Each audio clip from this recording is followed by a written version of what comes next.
Fue en la selva, en la Amazonía ecuatoriana. Los indios Shuar estaban llorando a una abuela moribunda. Lloraban sentados, a la orilla de su agonía.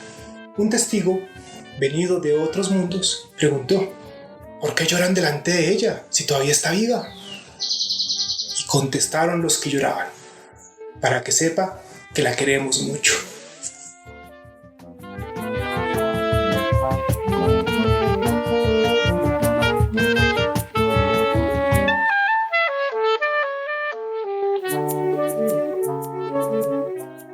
Buen día, estimados oyentes, amigos y amigas de la Biblioteca del Cuento y del Canto. Les damos la bienvenida a este programa de difusión cultural. Este es nuestro tercer programa y además la tercera parte del tema que venimos abordando, la relación entre el lenguaje y el pensamiento.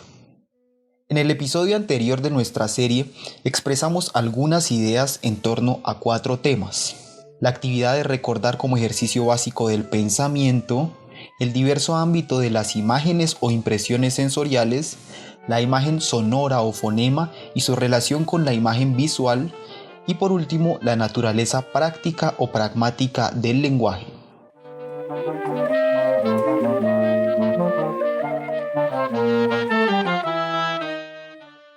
Hoy seguiremos ahondando en algunos de los conceptos ya enunciados e involucraremos otra cuestión: la distinción entre el lenguaje externo y el lenguaje interno.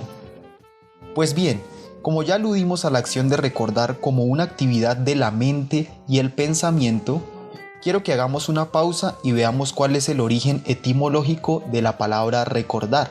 Así, reconoceremos su significado original y su significado actual.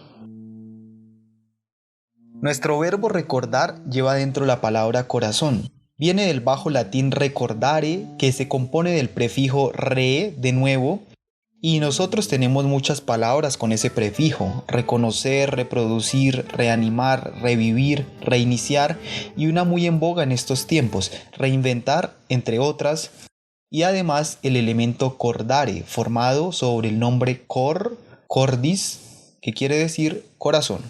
Antiguamente se creía que el corazón era la sede de la memoria. Encontramos vestigios de esta creencia en nuestro verbo recordar y sus equivalentes en otras lenguas románicas, pero también en expresiones como estas. Una del francés: apprendre par cœur, literalmente aprender de corazón, y del inglés know by heart, saber de corazón. Ortega nos proporciona una hermosa explicación de esta etimología, y dice así: el yo pasado, lo que ayer sentimos y pensamos vivo, perdura en una existencia subterránea del espíritu. Basta con que nos desentendamos de la urgente actualidad para que ascienda a flor de alma todo ese pasado nuestro y se ponga de nuevo a resonar. Con una palabra de bellos contornos etimológicos decimos que lo recordamos, esto es, que lo volvemos a pasar por el estuario de nuestro corazón.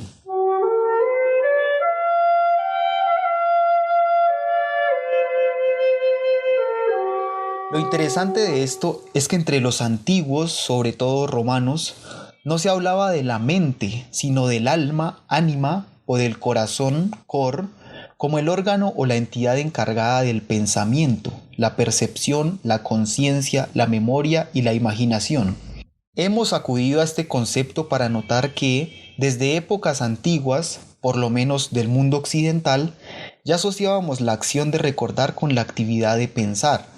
Y no es para menos, si bien es necesario tener recuerdos de aquello a lo que queremos referirnos, de algún modo, mientras recordamos, también pensamos y articulamos alguna forma de lenguaje o representación de objetos e ideas.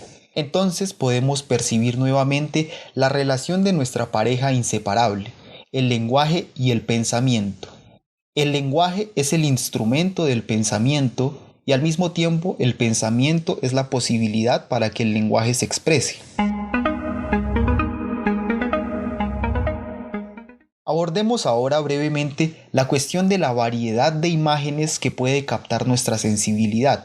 Es muy frecuente que asociemos el término imágenes solamente con las impresiones visuales, ya lo hemos indicado.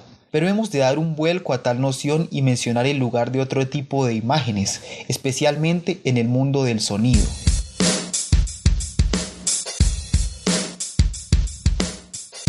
El padre de la lingüística moderna, Ferdinand de Saussure, habla de un concepto bastante interesante: la imagen acústica. La imagen acústica, también llamada imagen sonora, es un concepto relacionado con la percepción. Se trata de la imagen mental subjetiva que a cada persona le sobreviene ante un estímulo sonoro. Volvamos a pasar por el corazón, o mejor, recordemos que en nuestro primer programa, para quienes nos escuchan atentamente, hablamos de la música como un lenguaje y lo que puede suscitar en nosotros con sus sonidos. Lo hicimos con la intención de establecer un paralelo con el tema en mención. La imagen acústica, pensémosla como la palabra, del lenguaje verbal, evoca en nuestra mente un estímulo de algo que ya preexistía allí, de una idea concreta, como la montaña, la silla, el árbol, o de una idea abstracta, como la justicia, el amor, la responsabilidad, entre otras. Es difícil considerar de qué modo funciona tal procedimiento, si a través de imágenes visuales o de conceptos, pero lo que nos interesa es básicamente sorprendernos ante este fenómeno, despertar el interés y reflexionar un poco al respecto. El proceso del habla, aunque parezca muy sencillo y natural, requiere un complejo análisis. Escuchemos atentamente la cita del curso de Lingüística General de Saussure. Supongamos que un concepto dado desencadena en el cerebro una imagen acústica correspondiente. Es un fenómeno enteramente psíquico, seguido a su vez de un proceso fisiológico. El cerebro transmite a los órganos de la fonación un impulso correlativo a la imagen. Luego las ondas sonoras se propagan de la boca de A al oído de B, proceso puramente físico. Luego el circuito se prolonga en B en un orden inverso, del oído al cerebro, transmisión fisiológica de la imagen acústica. En el cerebro, asociación psíquica de esa imagen con el concepto correspondiente. Cierro la cita.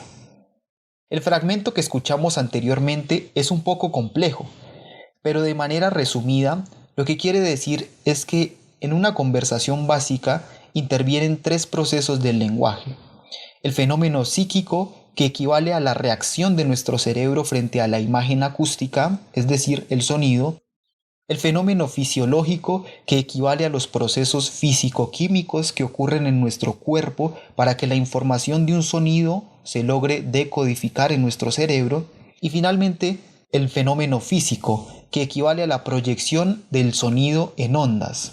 Un saludo, una orden, una invitación, por más simples y cortas que parezcan, pasan por estas tres fases.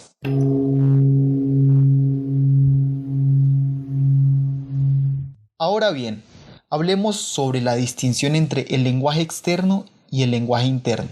¿Qué quiere decir esto? Existe una distinción entre un lenguaje externo y un lenguaje interno. El lenguaje externo es la conversión del pensamiento en palabras, su materialización y objetivación. En el lenguaje interior, el proceso se invierte, el habla se transforma en pensamientos internos. Veamos qué interesante es esta distinción.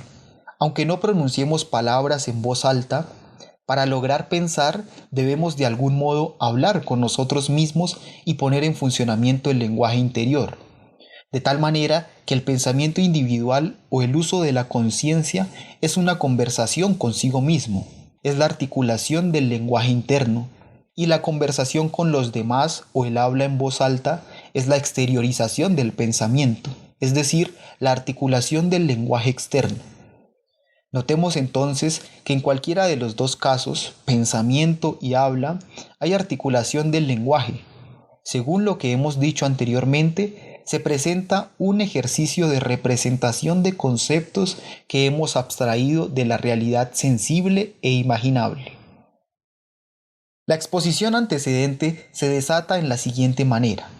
Prestarle una mayor atención a los sonidos haría posible, en consecuencia, explicar más ampliamente la participación de las imágenes audibles en la forma de materializarse el pensamiento conceptual ideativo.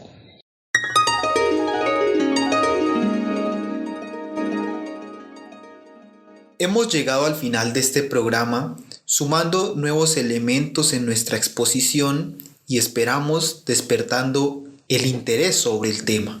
En esta ocasión hemos leído el microrrelato de Eduardo Galeano, Llorar, y además hemos acudido como apoyo bibliográfico al libro Curso de Lingüística General de Ferdinand de Saussure.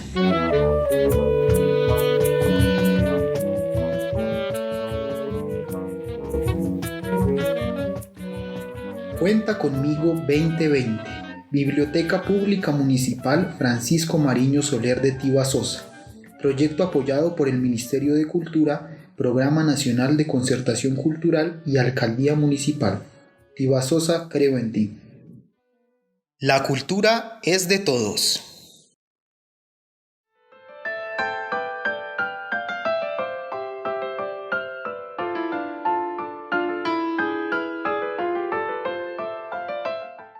La cultura es de todos. Ministerio de Cultura.